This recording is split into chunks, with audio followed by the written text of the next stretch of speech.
পরিণত পরাগধানী অনেকটা তোমার 4 কোণা বিশিষ্ট হয়। আমি যদি জিজ্ঞাসা করি যে ভাইয়া পরিণত পরাগধানী কয় কোণা বিশিষ্ট হয়? 4 কোণা বিশিষ্ট হয় এবং এর চারপাশে কিছু কোষ আকারে বড় হয়, ঘন সাইটোপ্লাজম বড় নিউক্লিয়াস থাকে, এগুলোকে বলা হয় আর্কিস্পোরিয়াল কোষ। ঠিক আছে? তাহলে আমাদের জন্য বেশি জানা দরকার কোনটা জানো? এই পার্টটা বা এই বক্সটা আমাদের জন্য জানা দরকার।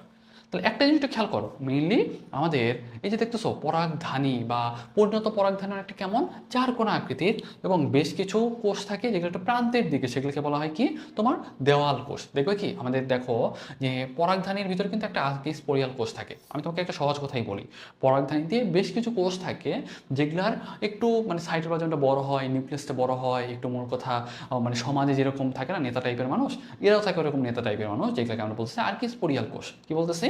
আর্কিস্পোরিয়াল কোষ। এই আর্কিস্পোরিয়াল কোষগুলা তোমার একটু বিভাজিত হইতে থাকে এবং বাইরের দিকে একটু তোমার পরিধির দিকে কি তৈরি করে? দেয়াল কোষ তৈরি করে। আর কেন্দ্রের দিকে কি তৈরি করে বলো? প্রাথমিক জনন কোষ তৈরি করে। কি তৈরি করে? প্রাথমিক জনন কোষ তৈরি করে। তাহলে কোশ্চেনটা হলো এটা, আমি যদি বলি ভাই আর্কিস্পোরিয়াল কোষটা বিভাজিত হওয়ার পর বাইরের দিকে কি তৈরি করে, তাহলে বলবা কি দেয়াল কোষ তৈরি করে। আর ভিতর দিকে কি তৈরি করে, তাহলে বলবা ভিতরের দিকে তোমার প্রাথমিক জনন কোষ তৈরি করে। সেখান থেকে পরাগ মাতৃকোষ তৈরি হয়, মায়োসিস কোষ বিভাজনের মাধ্যমে পরাগ রেণু তৈরি করে। তাহলে কোশ্চিন হইল যে যে পরাগরেণুটা তৈরি হচ্ছে সেটা আসলে কোত্থেকে তৈরি হচ্ছিল বলতো? আর্কিস্পোরিয়াল কোষ থেকে। কোত্থেকে? আর্কিস্পোরিয়াল কোষ থেকে। তাহলে সহজ কথা আমি যদি একবার রিপিট করতে চাই, আর্কিস্পোরিয়াল কোষটা কি?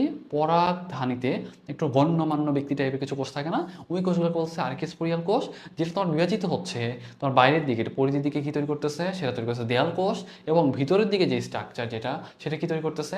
সেটা কিন্তু মেইনলি তৈরি করতেছে তোমার মানে প্রাথমিক জনন কোষ। সেখান থেকে তোমার মেইনলি মায়োসিস কোষ বিভাজনের মাধ্যমে আলটিমেটলি কিন্তু পরাগরেণু তৈরি হচ্ছে। মানে মূল কথা আর্কিস্পোরিয়াল কোষ থেকে প্রাথমিক জনন কোষ, পরাগ মাতৃকোষ এবং মায়োসিস কোষ বিভাজনের মাধ্যমে আমার কিন্তু পরাগরেণু তৈরি হচ্ছে।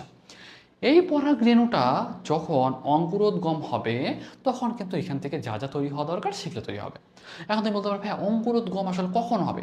অঙ্কুরোদ্গম হবে তখনই যখন একটা পরাগরেণু তোমার গর্ভমুণ্ডে পতিত হবে। কার গর্ভমুণ্ডে?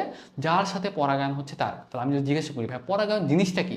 পরাগায়ন জিনিসটা হলো একটা পরাগরেণু তোমার যখন সেটা একটা গর্ভমুণ্ডে পতিত হচ্ছে তখন সেটাকে আমরা বলছি পরাগায়ন। গর্ভমুণ্ডটা কার পার্ট? গর্ভমুণ্ডটা কিন্তু থাকে তোমার স্ত্রী গর্ভকেশরের পার্ট, তাই না? এগুলো কিন্তু আমরা আরও পরে আলোচনা করবো।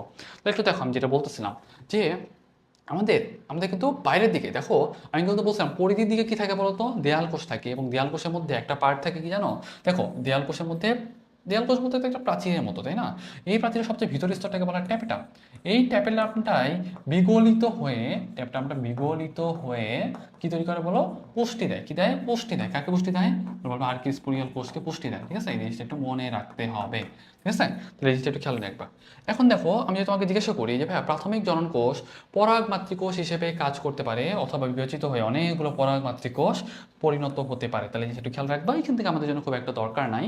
তাহলে দেখো ওই পরাগ মাতৃকোষ যেটা সেটা কিন্তু মায়োসিস কোষ বিভাজনের মাধ্যমে আমাদের প্রতিটি ডিপ্লয়েড মাতৃকোষ থেকে আমাদের কিন্তু 4টা হ্যাপ্লয়েড পরাগরেণু সৃষ্টি হয়। পরাগরেণুগুলা বিভিন্ন টাইপের হইতে পারে, বিভিন্ন কালারের হইতে পারে, অনেক ব্যাপার স্যাপার বলছে, আপাতত আমাদের জন্য খুব একটা দরকার নাই। তবে যদি বলি ভাই এই পরাগরেণুগুলোকে পুষ্টি দেয় কে?